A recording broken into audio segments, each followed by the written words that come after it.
Welcome to Sputnik, orbiting the world with me, George Galloway. And me, Gayatri. The government narrowly survived an opposition bid to force them to implement David Cameron's commitment to a second raft of media law, as recommended by Lord Leveson. By just 9 votes, the Commons decided that there was already enough statutory intervention in the media business.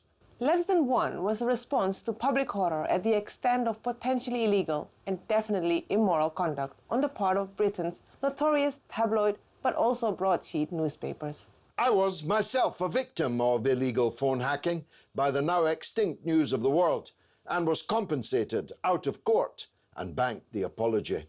But I have never supported state regulation of the media, however bad they are, for the simple reason that the very regulations applied against the bad can be applied against the good.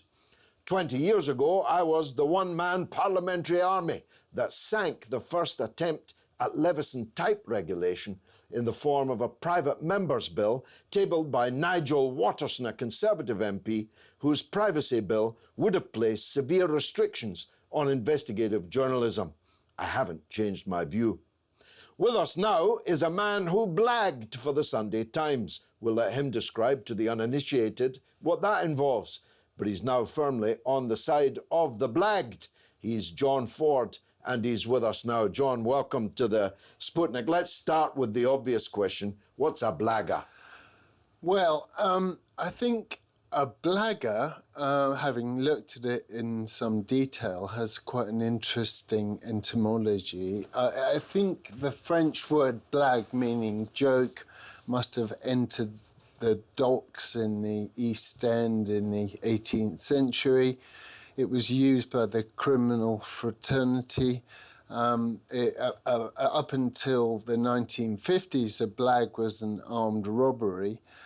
For me, blagging came into my consciousness when it was the summer of love and I was blagging my way into something, or blagging a pill here, or blagging this, or blagging that. Blagging, it meant getting something for nothing, telling a story and getting something for nothing.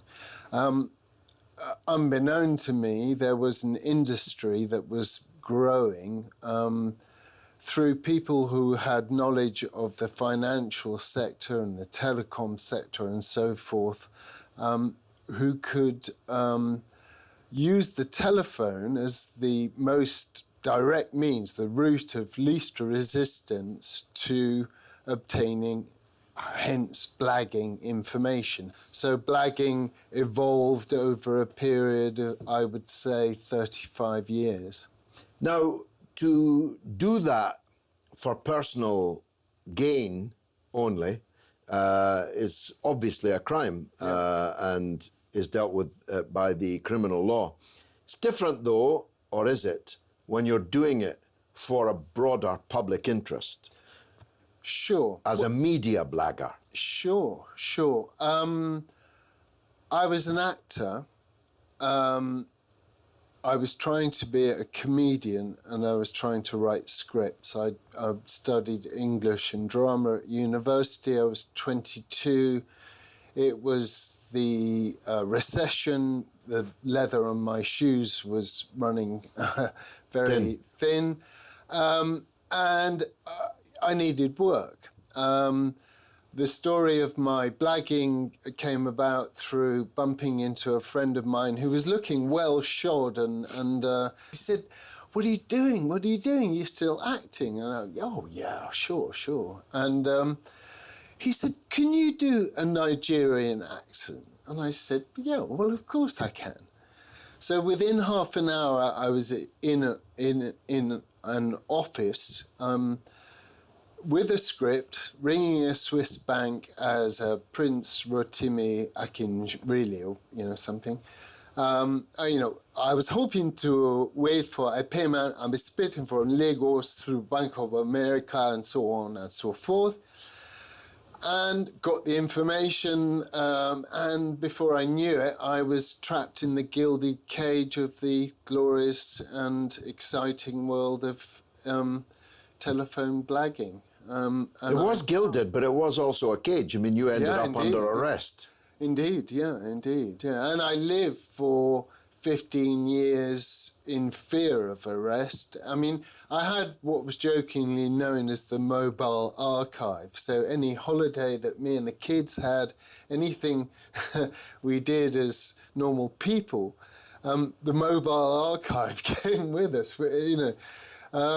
because at any one time I might be carrying 25 case files relating to oligarchs, politicians, and God knows what else. And the other thing is, when I was on holiday, the work didn't stop. Wherever I went, I was. Well, as long as you had your phone, you were tooled up, weren't you?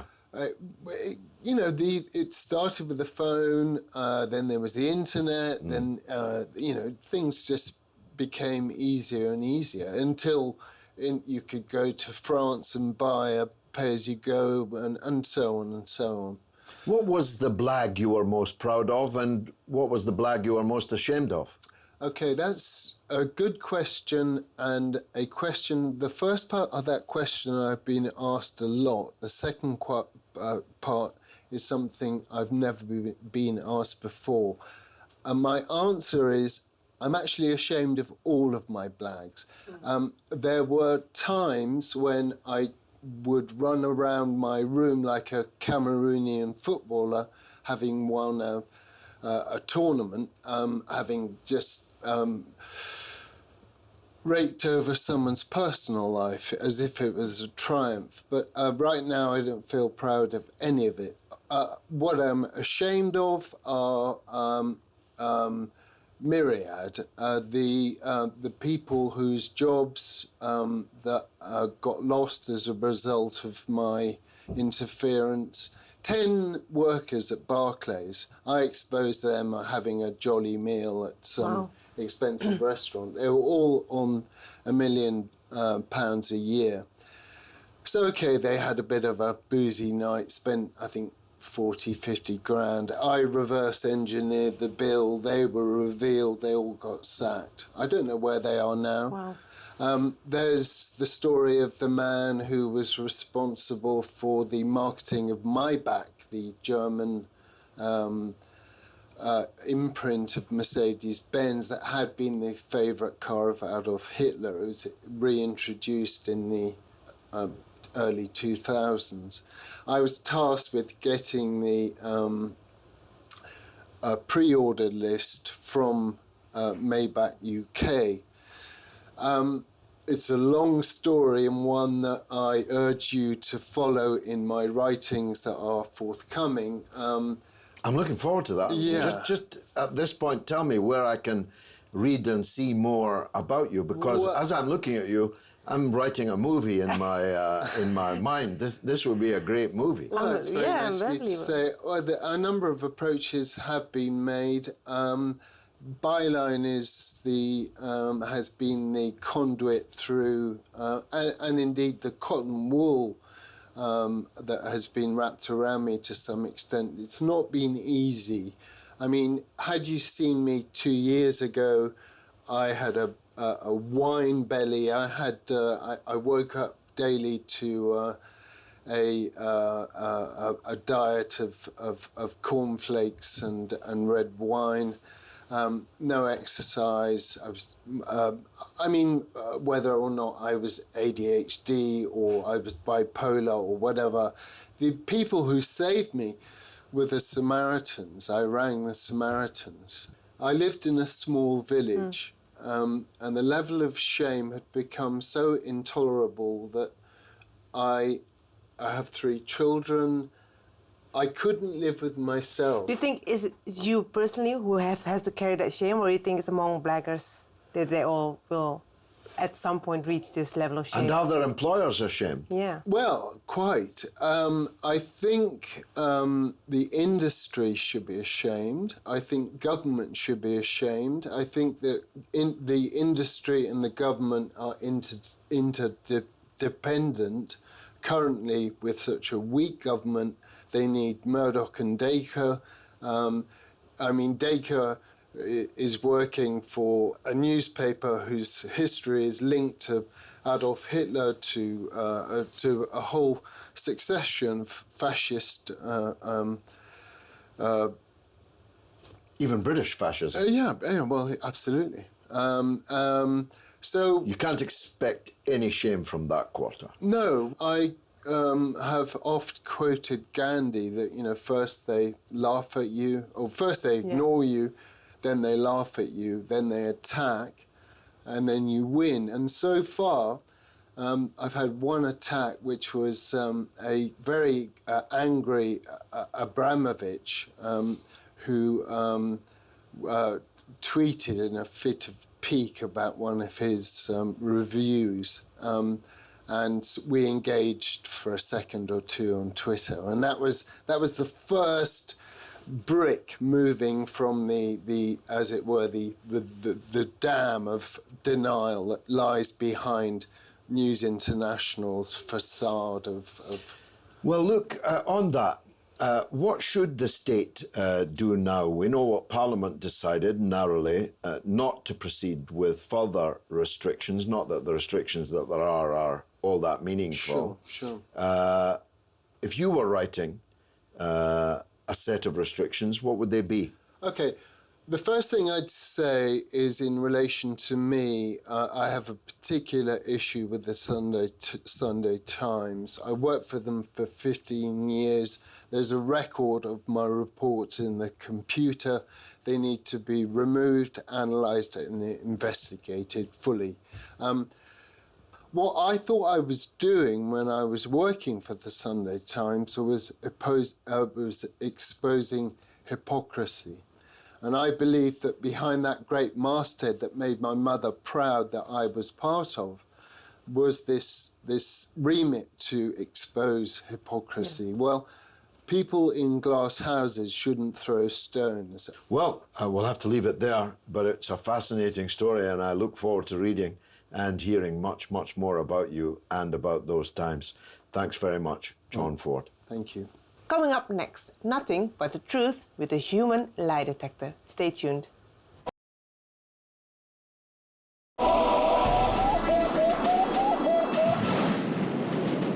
Welcome back to Sputnik. A human lie detector is something to be. Just imagine.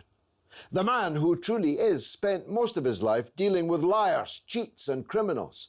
And before that, he was a police officer.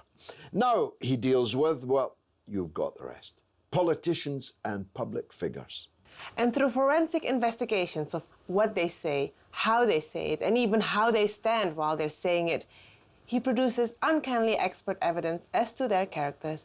He is Darren Stanton, and I'm telling you the truth, he really is the human lie detector. You are an amazing man. The more I look at your work, the more I'm knocked out by it.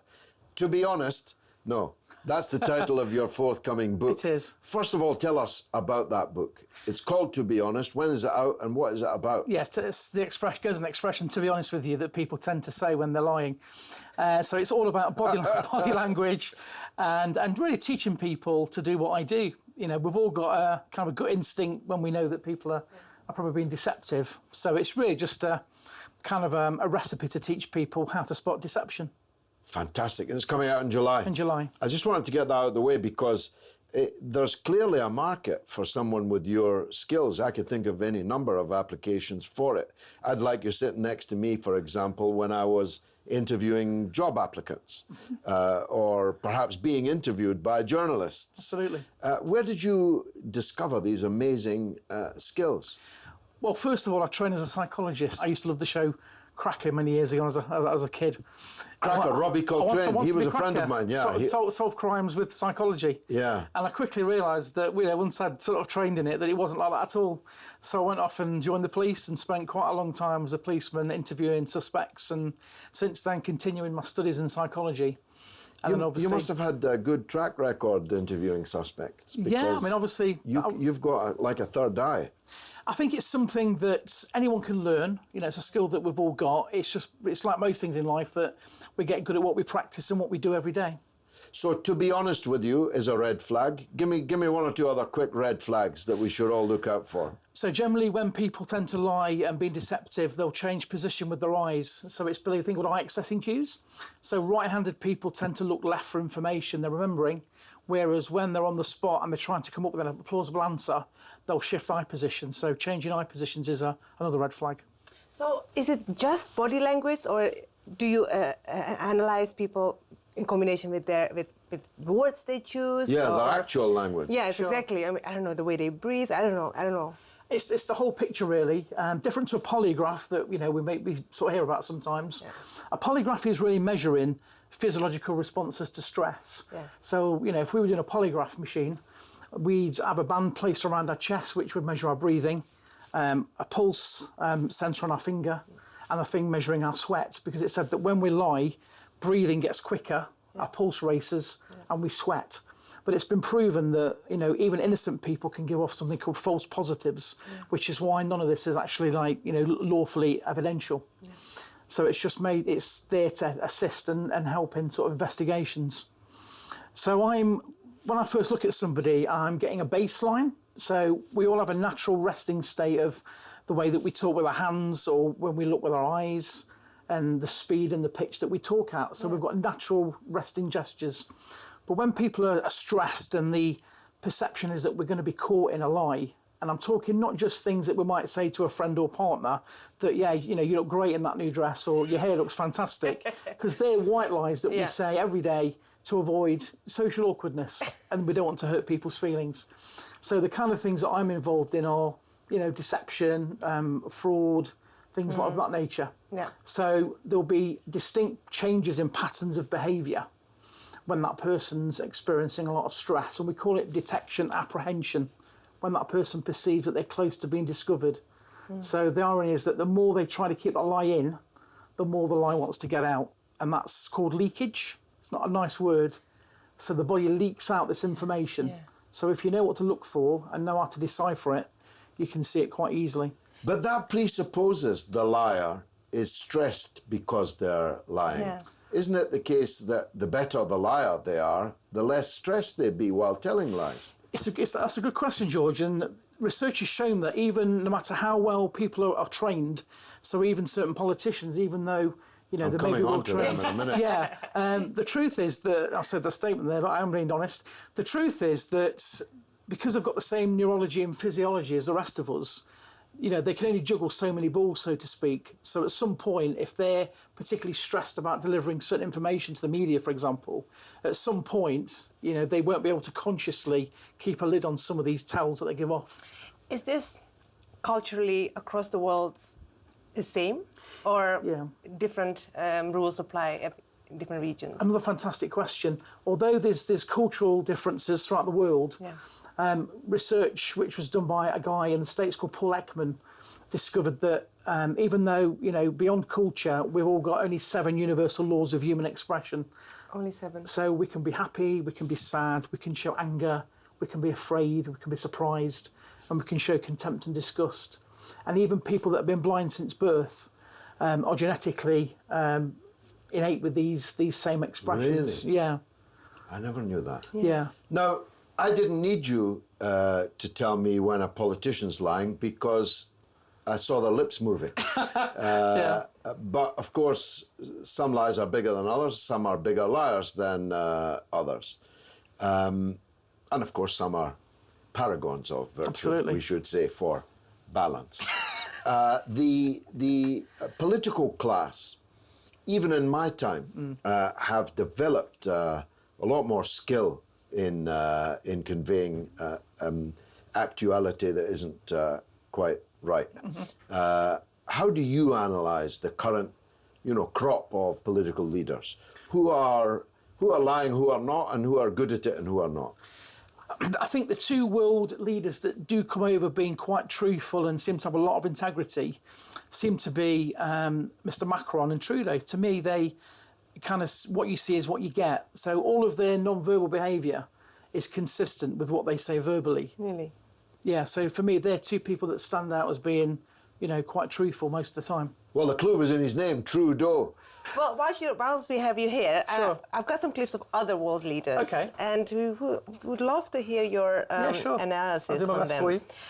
First of all, we've got Trump and his speech on the Iran deal this week. Do you need the sound? No, non-verbal's fine. My fellow Americans, I think a number of things come over to me in this clip straight away, just in terms of the way he's conveying the information. President Trump is quite an animated guy. Now, we've seen in the media recently certain postures that people have adopted, sort of spreading their legs and sort of holding out their arms. The more space that we occupy, and we've seen this in sort of like red carpet situations with celebrities, so the more space that we occupy, it's linked to their perception of how powerful they are. So, for example, usually with Mr. Trump, he's very, very animated.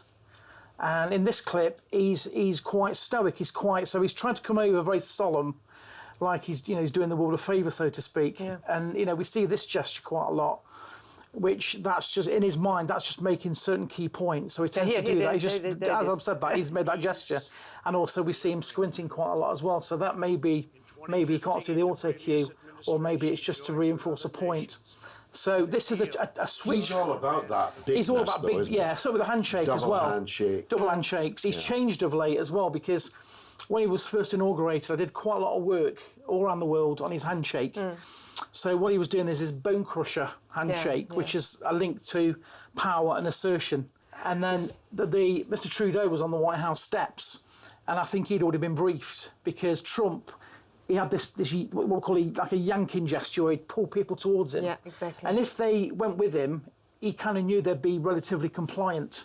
Whereas the politicians that resisted that pull, he thought, there's more work to do with this guy or this woman. I see. Well, you saw how he behaved with Macron, your paragon of truth. I must say, I find that a surprising one. But he literally pulled him around the rose garden. He did. I mean, he practically took him up for a dance. Yes. Now I've got one more clip of another world leader, our very own, Theresa May. She's meeting with the head of UN. Yeah, the Secretary General of the UN, yeah.